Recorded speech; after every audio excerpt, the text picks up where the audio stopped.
Hey guys, just Ange here. For today's video, I will be unboxing my very first mechanical keyboard. So I just bought this mech keyboard from Fantech. It's the Maxpower MK853 Sakura edition. I got it from Shopee for 1,700 pesos. I will put the link down below of the store where I bought it so that you guys could also check it out. For the longest time, I really wanted to upgrade my keyboard into a mech keyboard, especially now that I'm into gaming.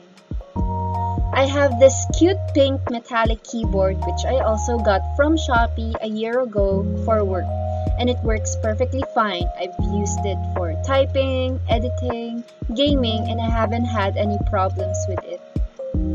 The only downside to it is that it claims to be a mech keyboard, but it's just a mechanical feel keyboard, which means it looks and feels like a mech keyboard, but it's not.